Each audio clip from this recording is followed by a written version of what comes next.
Hi friends, welcome back to Rani's kitchen. నేను మీ రాణి. Friends, ఈరోజు recipe breakfast recipe అండి.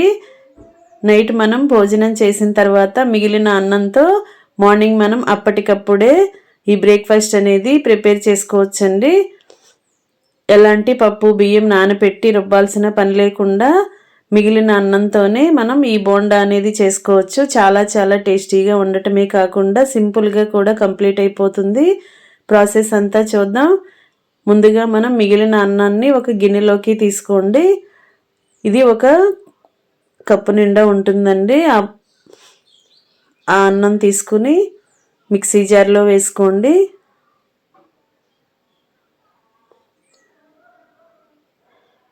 ఈ విధంగా వేసుకున్నాం కదా. ఇప్పుడు దీనిలోకి 2-3 టేబుల్ స్పూన్లు చిక్కటి పెరుగు వేసుకోండి. పెరుగు ప్లేస్లో మీరు మజ్జిగ అయినా వేసుకోవచ్చు. అలాగే కొంచెంగా వాటర్ని కూడా యాడ్ చేసి ఈ రైస్ని మెత్తని పిండిలాగా గ్రైండ్ చేద్దాం. ఎలాంటి పప్పు బియ్యం నానబెట్టి రుబ్బాల్సిన పని ఉండదు. టైం అనేది అంతా ఎక్కువగా అనిపించదు. చాలా సింపుల్గా 10 నిమిషాల్లో ఈ బ్రేక్ఫాస్ట్ అనేది కంప్లీట్ చేయొచ్చండి. ఇలా మెత్తగా గ్రైండ్ చేసుకున్నాం కదా. ఇదంతా కూడా ఒక బౌల్లోకి వేసుకుందాం. డైలీ ఇడ్లీ దోశ పెడుతూ ఉంటే పిల్లలు బోర్ కొడుతూ అంటూ ఉంటారు. పిల్లలే కాదు, పెద్దవారు కూడా డైలీ ఇడ్లీ తినడానికి ఇష్టపడరు. అలాంటప్పుడు ఇలా మిగిలిన అన్నంతో మనం అప్పటికప్పుడే 10 నిమిషాల్లో చిన్న పునుకులు అనేవి వేసి ఫ్యామిలీకి సర్వ్ చేయొచ్చండి. ఇప్పుడు ఉడికించిన బంగాళదుంపను పైపీలంతా ఓపెన్ చేసుకుని ఇలా మిక్సీ జార్లోకి వేసుకోండి.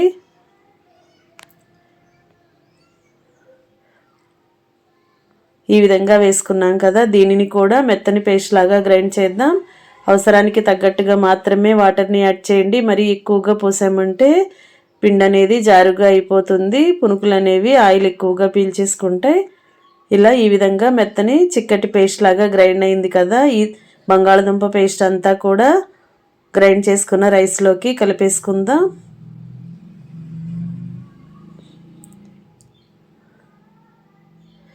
ఈ రెండు ఇంగ్రీడియంట్స్తో చిన్న పునుగులు అనేవి చాలా కమ్మగా టేస్టీగా చేసుకోవచ్చండి.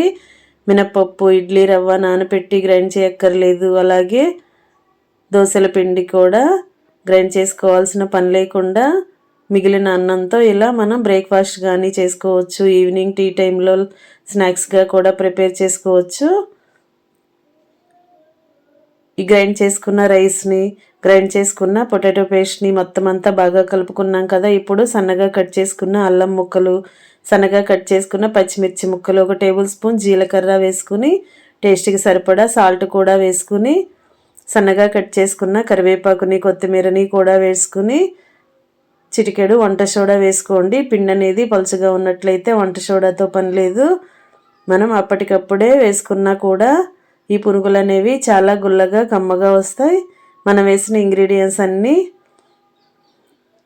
పిండిలో కలిసేలా బాగా కలుపుదాం. మీకు నచ్చితే సన్నగా కట్ చేసుకున్న ఉల్లిపాయ ముక్కలు కూడా యాడ్ చేసుకోవచ్చండి. ఇంగ్రీడియంట్స్ అన్నీ బాగా కలిపాం కదా.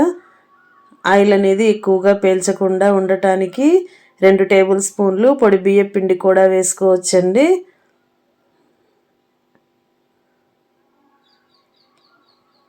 ఇలా పునుగులకి పిండి అనేది కరెక్ట్గా వచ్చింది అంటే డైరెక్ట్గా వేసుకోవచ్చు. కొంచెంగా పిండి పలుచగా ఉంది అని అనిపిస్తే కొంచెం పొడి బియ్యం పిండిని యాడ్ చేయండి. పొడి బియ్యం పిండి యాడ్ చేస్తేనే పునుకులు అనేవి ఆయిల్ పీల్చకుండా ఉంటాయి. పొడి బియ్యం పిండి అవసరమైతే మరి ఒక 2-3 టేబుల్ స్పూన్లు అయినా వేసుకోవచ్చు. పిండి కన్సిస్టెన్సీని బట్టి పొడి బియ్యం పిండిని యాడ్ చేసుకోండి. పిండి అంతా కలిపి పక్కన పెట్టుకున్నాం కదా. ఇప్పుడు మీ ఘాటుకి తగ్గట్టుగా కొన్ని పచ్చిమిర్చిని ఆయిల్లో ఫ్రై చేసుకుని, అలాగే కొన్ని పల్లీలని, పుట్నాల పప్పుని కూడా బాగా ఫ్రై చేసి సాల్ట్ వేసుకుని గ్రైండ్ చేసుకుని పోపు వేసుకుని చట్నీ కూడా రెడీగా పెట్టుకోండి. సింపుల్గా ఈ పల్లీ చట్నీ ప్రిపేర్ అయిపోతుంది.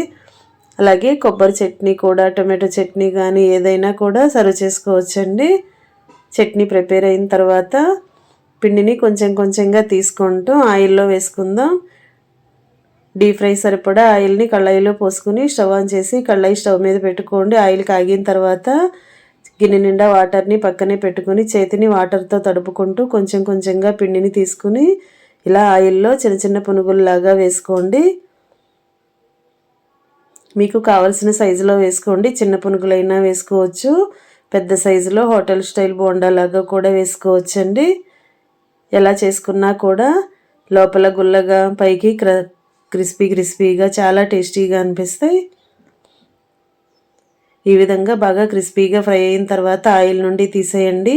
ఇదే విధంగా మిగిలిన పిండిని కూడా కొంచెం కొంచెంగా వేసుకుంటూ పిండి మొత్తం డీప్ ఫ్రై చేయడం కంప్లీట్ అయిన తర్వాత స్టవ్ ఆఫ్ చేసి వేడి రైస్ పునుగులను సర్వింగ్ ప్లేట్లోకి తీసుకుని పల్లీ చట్నీతో సర్వ్ చేసుకోవటమే.